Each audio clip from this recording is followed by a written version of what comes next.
Hey guys, welcome back to the channel. Vico here. We're going to try something a little different. This will be the first in a series about things on my mind. Things going on with the games, with Blitz and Star Wars Galaxies, World of Warships. So, talking about Blitz, lately I've had a bad string of games, ranging from habitual luck, I guess, with me spawning in and having AFK players. It's on any map, in any circumstance, really. I had one last night where it was 2 players on my team AFK. I'm glad they were there for spotting purposes. I won one and lost one, but I know there was a Q&A with Wargaming about the, I don't want to call it a punishment, but some way to mitigate or make it a little easier for players when there's an AFK player by having the AFK player receive damage or something like that. If you know more about it, put it in the comments. I read the post that Wargaming put on Blitz, but I don't remember. Failed platoons are still happening. I know that they did a they changed the way the matchmaking works with failed platoons, but sometimes you still will spawn in, and let's say a tier 7 match, and there will be a tier 4. I've seen it, and I forget what the range is, but I think they would do better to nerf the matchmaking for that and keep it no more than 2 apart as is. I mean, I've been in a tier 8 match and I've seen tier 6s, and that's fine. A tier 6 can still carry a game, or at least support their team in a tier 8 match. Failed platoons are still a problem. It's frustrating. 2 of the biggest contributors to my bad strings of games that I've had, especially lately, are indecision and inaction with the teams I've been on. I've been on teams where we completely destroy and just walk through the other team, or vice versa. I'll be on a team and they don't want to go anywhere, or they'll want to go straight to the cap instead of having flanking teams, or with Blitz, a collective team makes the most sense. But more so lately, I'll do my best, and I prefer my medium tanks to support my team, but I can't support my team even when spotting, when they go a way that's not advised, like on Winter Malinovka. No matter which side you spawn, it's best practice, it seems, just by experience, that everybody goes to the top of the hill by the windmill. And maybe a couple flanking fast mediums to go down into the valley on the southern end and come around the other side. But I've seen an entire team go down there and they get picked apart and sniped from near the cap circle. And here's me, I'm not stupid enough to say, no, you gotta go to the windmill, go that way, and then go solo to the top. I'll have to follow my team and support them, but we'll get walkthrough.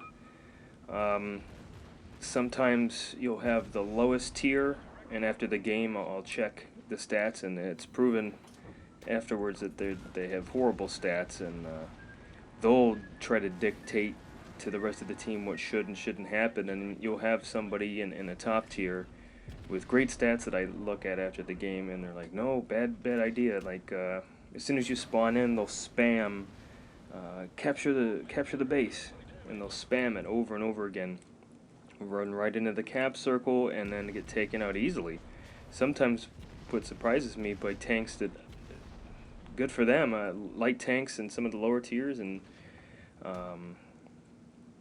camping, sniping, heavy tanks. But I don't know if it's time of the day that I play. It's the summertime, so a lot of kids are out of school.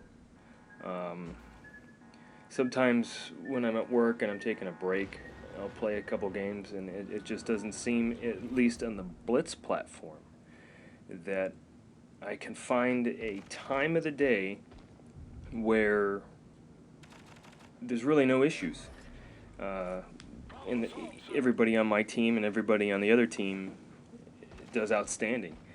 I don't like playing a game in Blitz where it's just my team that wins or just the enemy team that wins. What I prefer is that both teams have outstanding players and the game is a challenge. And when I lose in those type of games, I honestly don't care. Great game. Um, I've had battles with players and I've talked to them in chat afterwards when I've lost or won, where we're talking about how awesome the game was. I would like to see that. And I'll talk about that after a little bit about why I think it happens in wargaming games where I think it's purposely done. The teams are purposely arranged somehow by the math of matchmaking so that teams get walkthrough.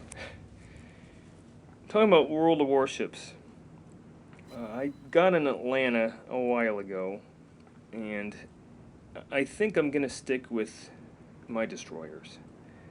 Um, I like the way it meets my style, just like in the PC version of World of Tanks, where I prefer light tanks. In Blitz, I prefer my mediums, but World of Warships, I decided I'm definitely a destroyer kind of guy. But the Atlanta, I'm having some troubles, and maybe you guys can give me some pointers. I've looked at some tutorials, but most of them aren't specific to the ship, but more so how to play a cruiser. The Atlanta's range is horrendous, and I understand that it's best for you as an Atlanta driver to stay with the battleships and be an escort, but with your range, I've had a lot of luck with the Atlanta coming around an island, and then there's a destroyer. One salvo of high explosive from my Atlanta will take them out. But otherwise, I can spam HE in that Atlanta, which the DPM is beautiful. But I'm just not having luck. I've had one torpedo kill in the Atlanta, but that was a last resort, and it was on a lower tier battleship who just wasn't driving correctly. If you have any ideas on how to better play the Atlanta, I would expect any comments in here to be like, yeah, don't buy it. I wanted to try it out, and it's great for anti-aircraft if I'm escorting a ship, but I don't have the fire cooldown that some of the other, like the Cleveland has. But it does its job. I really like the DPM. With the Atlanta, I found a little more effective to hold my mouse button and shoot single salvos instead of one massive unless I know I'm going to hit. I've tried using AP with it. Not so much on that. So I'm going to stay away from my Atlanta right now. And that's another thing with World of Warships is the best time of day to play.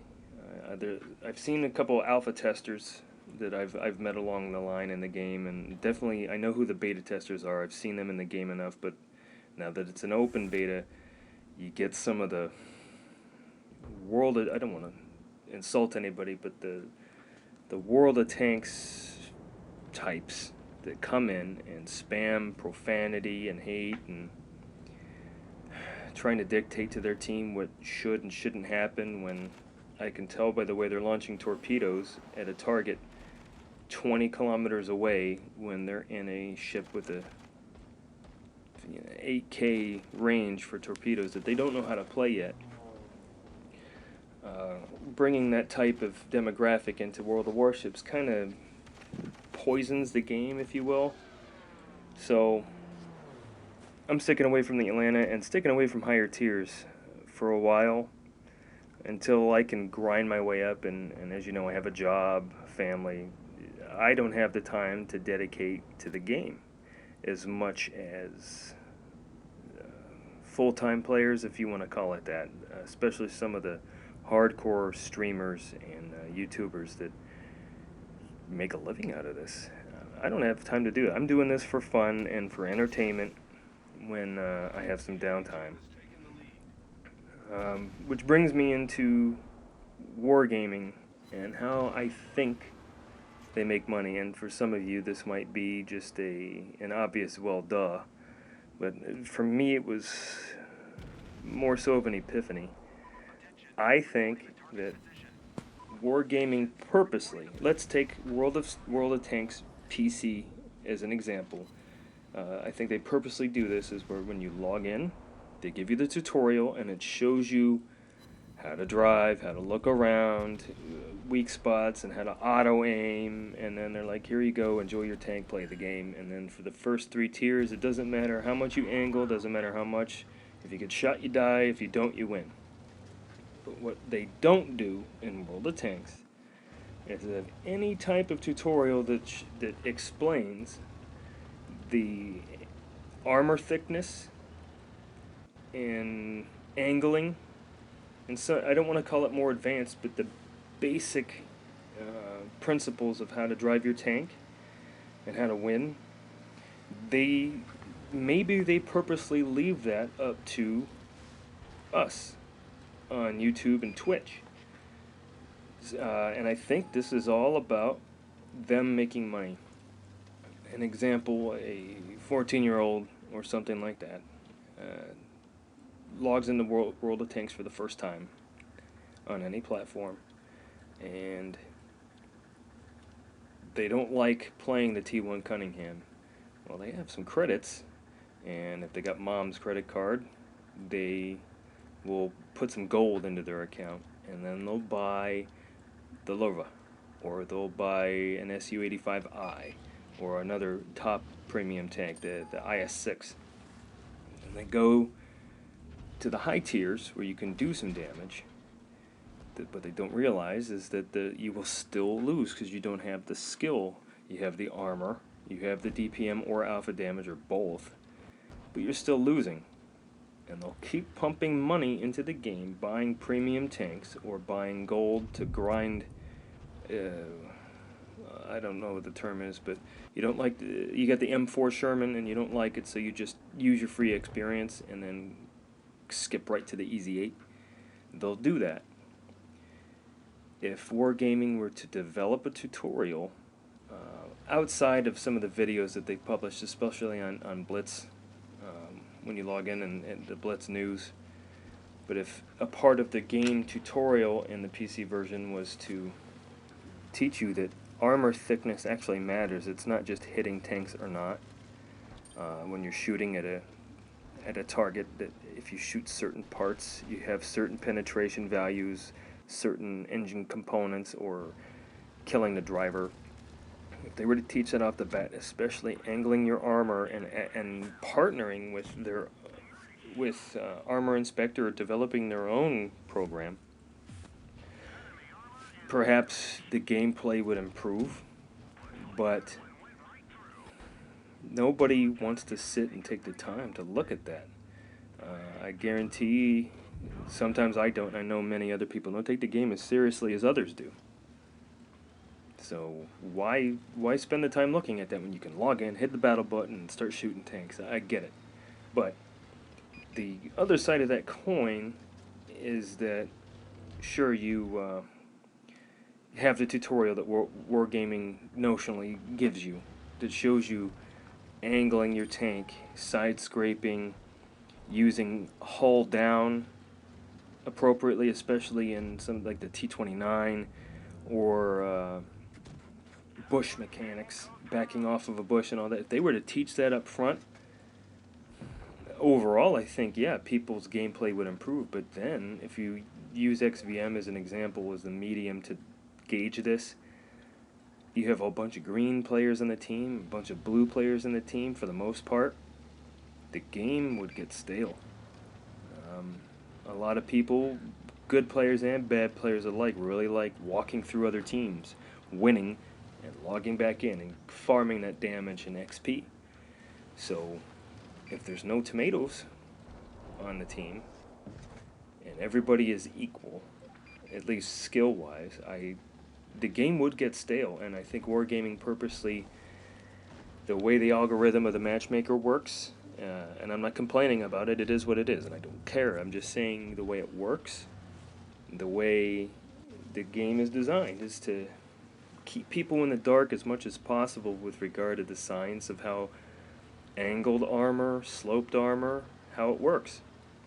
Some people, especially the younger players, using mom's credit card to log into the game, have no idea that it's not as simple as just shooting at something. I mean, in Super Mario Brothers years and years ago, for those of you my age, if you touched another enemy uh, NPC like a Goomba or something, if you just touched it, you were done. World of Tanks isn't like that. If you shoot something one way or shoot the same thing another way, that determines penetration or taking a module out or killing a driver or killing a gunner. And I've tried my best in Blitz. As you know, I play Blitz a little more than I do PC. I've tried my best to say you should really try out a tutorial. Some people have taken my words and took them for what they were worth. Other people, especially the younger players, I'm talking young, 12, and you can tell by their vernacular, they don't take my words seriously. All they got to do is look at a tutorial. I'm talking about the types of players that, and it happens the most in the Churchill series of tanks, is that they'll be almost ran around circles by a Cromwell. They don't even turn their hull, and they're not tracked, okay, and their engine's not out. So why not turn left or turn right and turn your hull with your, especially in Churchills, they have a great traverse to get your armor angled faster, as well as get that turret swung around to point at the target. I see people caught in the open, not using any type of cover that's readily available if they just move a couple meters. And they don't angle, they don't turn their hull, they don't try to go hull down, they're not patient with their shots, and they miss. Earlier today, during my lunch break, I was in the new Panzer V Mark IV, and I was going up against a Cromwell it was on Winter Malinovka again, and it was on one of the hills, and he was facing towards me to the rear. His rear was showing, so I was shooting him in the engine, and he didn't turn around. It's as simple as turning around, giving me your strong armor, and getting into cover. I was side-scraping behind a rock. I don't understand. And I think Wargaming is really smart about how that works with regard to putting your nice stuff up front. And I think it's just marketing. It's just like putting the best expensive stuff in a grocery store on the shelf that it's eye level for women. And I'm not a misogynist. I'm just saying that women generally do more shopping than men. So put the expensive good stuff at eye level. That's what they do in World of Tanks with the premium tanks, give them the fancy gold color. And most of the premium tanks, it depends, one-trick ponies. I like the Cromwell B more than the Cromwell, but I like the T-3485 more so than the Rudy, or in Blitz, the Victory version. I kept my Victory version as I moved up to the T-43 and T-44, but put your best stuff up front, people will buy it. And Wargaming.net is a business, and I respect that. But I think that they would do well to their customers, if you want to look at it from that standpoint, is to give your customer the tools to enjoy your product more than to rage quit and everything. So maybe the thing is to develop or create a server or something like that, where for the PC version your WN8 has to be X. If you have Y, you can't get in.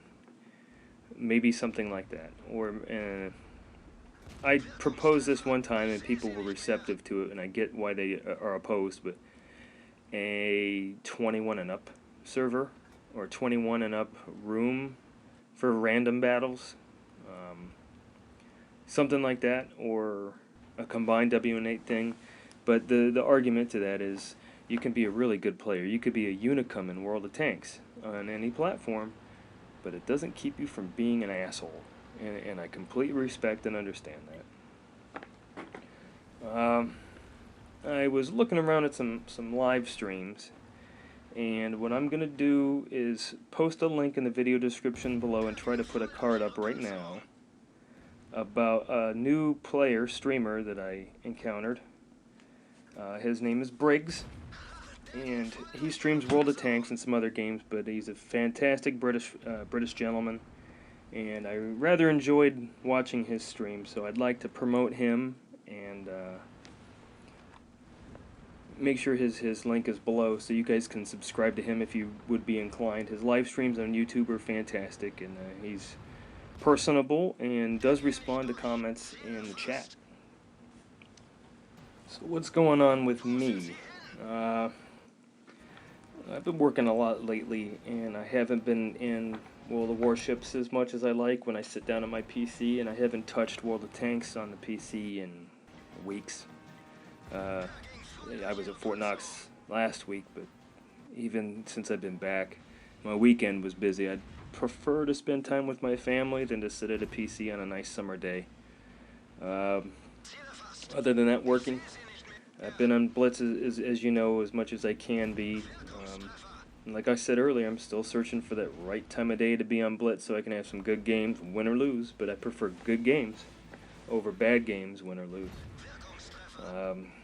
I anticipate I'm going to be a lot busier, so at the time I'm recording this and publishing this, I mean, my subscriber base is at 6, and I appreciate all of you that do subscribe and do listen. I really appreciate it. Giving the video a like helps, and then continuing to subscribe. But any of you that are inclined to give comments on how I could make my videos better without spending too much money. I'm not going to get Power Director. I'm not going to do it. I just figured out how to take the watermark out of Bandicam without paying for it. If you would be interested in learning that yourself, if you have Bandicam, shoot me an email, and then I'll let you know. World of Warships. A lot of streamers are talking about the Tirpitz, Tier 8 premium German battleship. It's the Bismarck class. If you know your history, the Bismarck was sunk.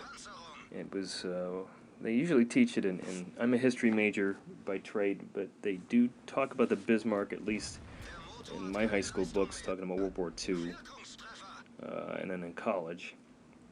But the Tirpitz was also sank, and if you're a Mighty Jingles fan, I'm sure you've already seen his videos, so that's why I'm not going to go into too much details. If you don't know who the Mighty Jingles is, he's one of the more well-known YouTubers with regard to World of Tanks, War Thunder, and World of Warships. I'll post a link to his channel in the description below, just to cover the bases, but he has a significant amount of subscribers in comparison to me. I'm looking forward to the Tirpitz. I think I'm going to grind up the German line and get the Bismarck. It's alleged that the Bismarck will be the normal Tier 8.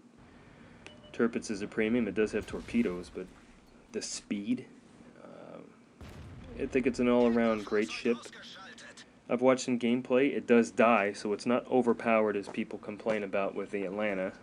It's not overpowered at all. Once the Atlanta's in your range, you can kill it. And the Tirpitz is the same.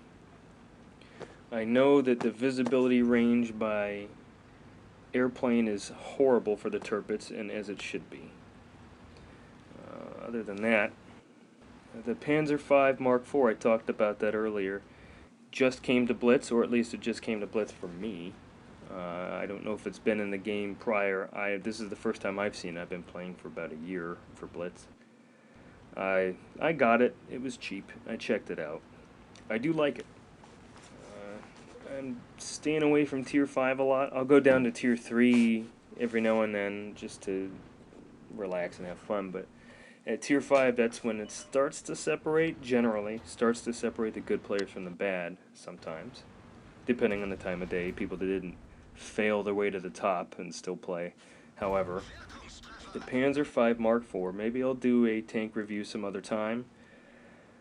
I recommend it.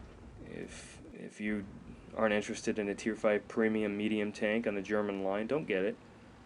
It bounces some shots, even from higher tier tank destroyers if you angle well. It does have the spaced armor on the turret, which helps. The weak spots, there's a giant commander's cupola on the top, and if you don't wiggle your turret at the right time, you'll take damage. I wish Blitz had the same mechanics, although it can't be supported where once you get shot it shows the holes like in the PC version. I'd like to see where I'm getting shot in Blitz sometimes. Now RNG tells me that sometimes I'm getting shot from a ghost shot, but Panzer V Mark IV, check it out. If you don't want it, look at the stats on it so you can see what you'll need to defeat it. From the front, I bounced a shot from a Hetzer, and I'm sure that was RNG, but I was taken down in it by lesser, so a Covenanter took me out, and that's because I was playing like crap. Other than that, the game itself, is the game Blitz? Now, is the game getting stale? I think so.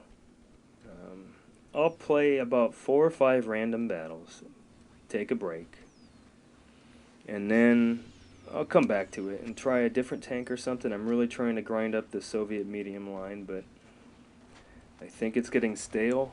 I do like it when they come out with new content. The last publish, 2.00, they came up with clans, which is great, but people are just, if there's enough people to make clans, you can make up your own damn clan. I have one, and it's me, my daughter, another YouTuber. I'll put her link below. And it's me, and then my brother-in-law. So, yeah, my clan, but I'm not doing it to try to show off my clan. I'm not taking any invites. I've looked at clan statistics, and I'm seeing players with a 42% win rate, 1,000 efficiency. Let me rephrase that. 1,000 efficiency at 5,000 games. I'm at 3, I don't remember how many thousands of games, and mine is at 2,600. So, why would I want to join your clan? If I want to platoon up with you, I'd like you to be reliable and somebody that I know not only has my back, but somebody that if I need to help you out, you'll take the right measures for me to get in there and help. So, going back to the game being stale, thanks for the clans, guys. Thanks for the new maps, or revised or new maps, but I'm looking for something more. More tanks. I know that in the Q&A they were talking about the British tank destroyer line. That's not going to be fun until you get up to the Tortoise or the Death Star. And even then, with 7 versus 7, and you're playing a Death Star with, what's the timer? 6 minutes? Have fun with your 2 shots. I am not going to grind up that line. I don't want to play the Death Star to get 2 shots off. And sure, the alpha damage is insane. And if you roll high enough, you'll be able to take out an E100. But no. I think they need to bring light tanks. The light tanks end at tier 4 or 5 in Blitz. And I get it, the engine doesn't work like PC works. You're holding a phone or a tablet. Light tanks, bigger maps. I know that the game can support slightly bigger maps. I mean, Mines is a small map, even on Blitz. But if you take Castilla, which is relative to the game, a huger map, a bigger map. Did I say huger? They can make bigger maps. And then they can bring in light tanks with those bigger maps. Tank destroyers, I stay away from. I'll play them every now and then just for whatever, but Blitz is really meant for mediums and heavies. That's it. Tank destroyers, with luck, they'll do well. If they know where and when to camp, tank destroyers do very well in Blitz, but light tanks at certain tiers, not yet. So that's why I'm saying the game's getting stale. There's no function for strongholds or company battles or larger platoons, which would help. and are completely possible in blitzes to have a larger platoon other than you and one other. But I say it's stale, and maybe it's me, because when I check the post-game stats after, and I look at the statistics, and I realize that even though I'm a Joe average, I was the best statistically speaking on either team. And I'm not gloating. I'm Joe average. It's disappointing. Um, it will remain stale, I think, until more happens with Blitz, or they're able to accommodate based off of the game engine and how much your phone or tablet can accommodate memory-wise to bring more content into the game. It would be a lot nicer if they added one more player per team, just one more, and slightly bigger maps, maybe by 100 square meters. That can make a difference. That's enough on Blitz. I mean, I don't know how to beat a horse to death about that. Star Wars Galaxies. I'm looking forward to Project SWG moving forward, and I appreciate some of your comments on my previous videos with regard to Project SWG. I wholeheartedly intend to remain loyal the most to Project SWG as being new to Star Wars Galaxies when it was a thing. It was right after Published 26, if you remember that far back, so NGE time. I'm more used to it. I liked it better for what I liked to do in the game, although I very, very much so, I respect the pre-CU, where you had to put effort and time into grinding to any profession, and to get Jedi, for example, back then it took time, effort, and Sony Online Entertainment was very smart to change it to the NGE, looking at it from their standpoint to make it easier to get to the quote badass iconic professions, the 6 that existed after the NGE, because little 14-year-old Timmy that loves Star Wars Galaxies wants to log in and be a Jedi from the start, even though you had to wait till you were level 26 to get a lightsaber. But everybody in the game wanted to be bounty hunter, Jedi, for the most part, and that's not what the game is completely about. Droids, spaceships, that's Star Wars, and there wasn't enough of that. And I know in pre-CU that was a thing, and I know that community-wise, pre-CU was definitely where it was at, as opposed to the NGE, which was more of a... It took some of the luster away from being a true... what's the word I'm looking... RPG. But since it's familiar to me, I know the mechanics of the game, I know what's going on, and I know how to play it. Sorry, I'm going to be a little more loyal towards Project SWG as they develop more so, and I'd like to get more involved with the game. So I haven't gone on the forums yet, but I'm going to check it out. SWG EMU, great. I was in there. It was amazing, and I'm telling you, if you haven't logged on to SWG EMU, it is as big as some of the servers were during SWG's heyday. Not like Bria or Starsider that were packed, but some of the lesser, not the empty ones, but mid-range, they are packed full of people. There's communities, player-owned communities. The economy looks great, but I'm too lazy to find a guide and figure out how I can grind an entertainer from 0 to whatever. I don't know. Maybe I'm missing something. It's simple, but I tried everything to grind an entertainer, to learn a new skill. I can't figure it out, and I'm just too timid to go ask a player that's in an emulator, hey, how do you help? How do I do this? How can you help me? And I know some people have helper tags, but when I first played Galaxies, it was different. I played that a lot. I did have the time, though, but now I don't have the time to sit there and invest, so I will log into Project SWG and just enjoy the memories. So if I'm gonna play a game and I want to get gameplay, I'll stick with tanks and warships. But galaxies, I will keep logging in and keep posting videos as they move along and develop.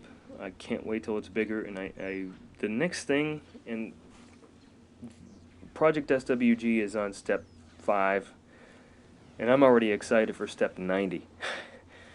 They're still testing costumes and uniforms and clothing and all the rendering involved with that before they can even consider putting NPCs in the game to grind your professions and items and the economy. They still have to do all that, but crap, what I'm looking forward to is Trials of Obi-Wan and going to Mustafar and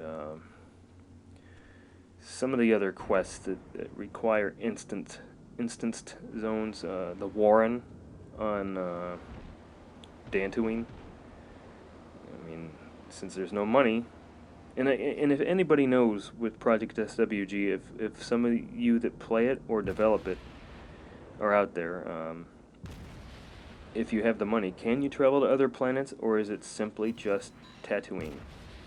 And if it's just Tatooine, and I'm willing to walk the 25 minutes it would probably take from Mos Eisley to Fort Tuscan, is it possible? Or, I mean, since it's Mos Eisley, it's obviously Tatooine is mapped. So could I walk to there and go, quote, home to where all my Tusken Raider buddies live? That would be fun. I think that's it for today. First in a series where I just talk about whatever's on my mind. If you like it, let me know in the comments below. Please give the video and others a like, subscribe. I will catch you guys the next time. Thanks.